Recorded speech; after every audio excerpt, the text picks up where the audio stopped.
Hey y'all, it's me, Miss Myers. I'm here in the Culinary Arts kitchen and I'm about to demonstrate the cooking of fruity monkey bread. By this time, you've all had an opportunity to sample it in class. And you either liked it or you didn't like it. I hope you did like it. If you like cinnamon rolls and if you like fruit, then fruity monkey bread is a great combination of the two.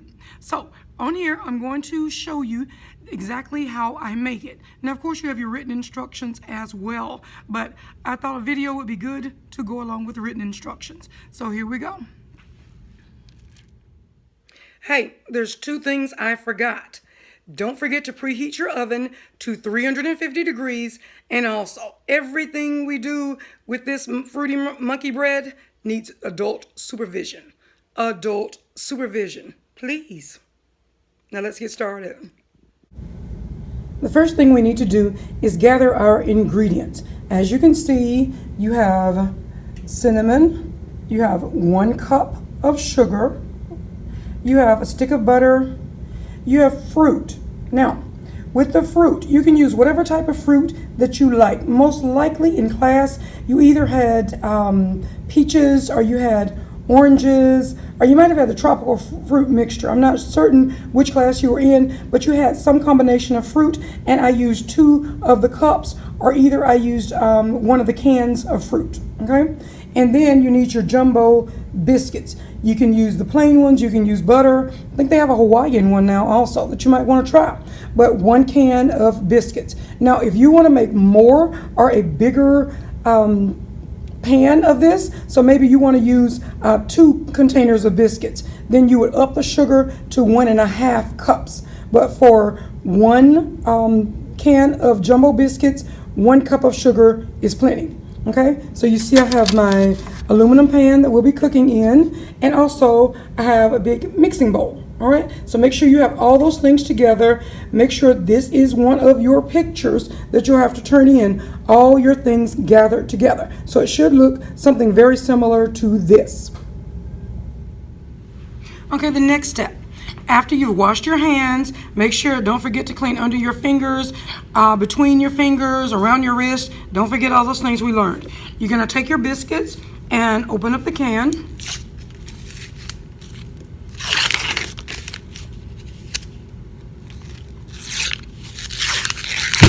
Woo! Woo! They may do that, okay? So beware. You're gonna lay your biscuits out on your cutting board. Or if you're like me, I have the plastic version. Okay. And put your garbage to the side. How you cut them.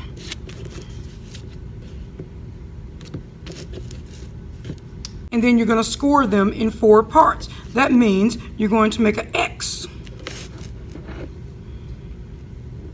Okay? So each biscuit can be pulled into 4 pieces. Ooh. And if they don't pull apart perfectly, don't worry about it. Okay? And then you put them in your pan. Let me do another one. Remember, we do the rocking motion with a knife. And you have 4 pieces. Okay? After you make an X. Really, really, really simple. So you're going to continue doing this. You make an X. Okay? Continue doing this and put them in your big bowl until they're all scored into, each biscuit is 4 pieces and they're all in the bowl. Okay, at this point they should all be scored and it should look something similar to that. Okay, so now we need our sugar, our 1 cup of sugar, and we need our cinnamon. Now it's according to how cinnamony you like things. I like a lot of cinnamon, so what I'm gonna put in is, you can measure yours. I'm just gonna shake it in here. So we're gonna mix it around.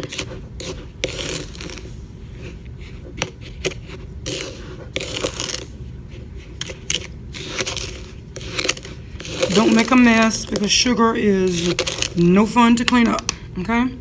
So it should look kind of like this. Now I prefer a little more cinnamon, so I'm going to add a little bit more because I like mine a little bit darker. Yeah. All right. So now you have your mixture. We're going to put this down and bring the bowl over, and we're going to sprinkle all of the cinnamon, all of the sugar mixture over the cinnamon. Oh, the goodness, let me talk.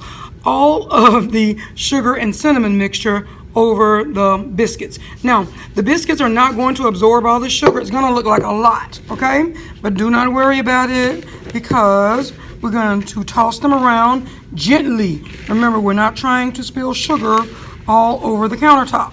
We're going to be very gentle with the process. Let me also remind you, make sure that when you're doing these things in the kitchen that you have adult supervision with you, okay? So, and they will begin to look like this. All right, all of the sugar is not going to absorb. It's not supposed to. We're going to do something else with the sugar that's left off. Okay, so try to separate them so they're even. Some of them are going to come out dark because more cinnamon is going to stick to them. Some of them are going to come out light. It doesn't matter. Once we cook it, it's all going to be ooey gooey yummy together. All right, next step. Okay, next step, we're going to spray the pan. We have our pan. We're going to spray it with a little Pam or whatever cooking spray you might have.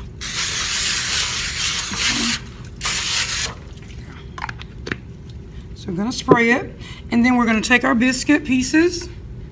Remember, shake off any excess sugar cinnamon so we don't leave a mess on the counter. And we're going to take them and spread them out. When they cook, what's going to happen is they're going to expand. So don't worry if they don't take up the whole pan. It is completely okay.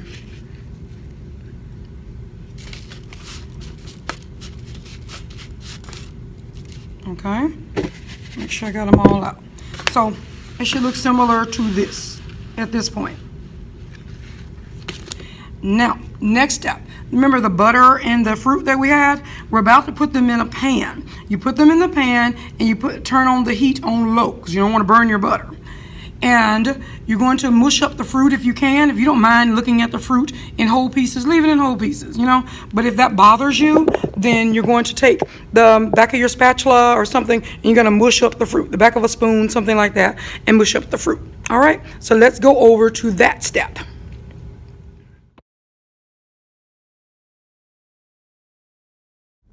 Okay, when you place the butter and the fruit, can you see the fruit still in there?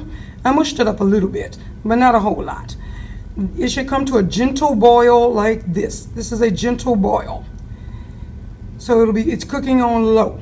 You see how it turns a darker color? That is perfectly okay. After it turns this color, what you're going to do is pour it over the dough mixture. So let's go over and pour it over the dough mixture so you can see. Okay, for this step, because this is very warm, I do request that you have an adult pour this for you, okay? I request you have an adult pour it for you.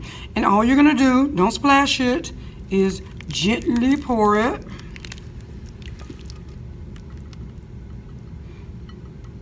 Okay, over your dough mixture. And use your spoon to kind of mix it around a little bit.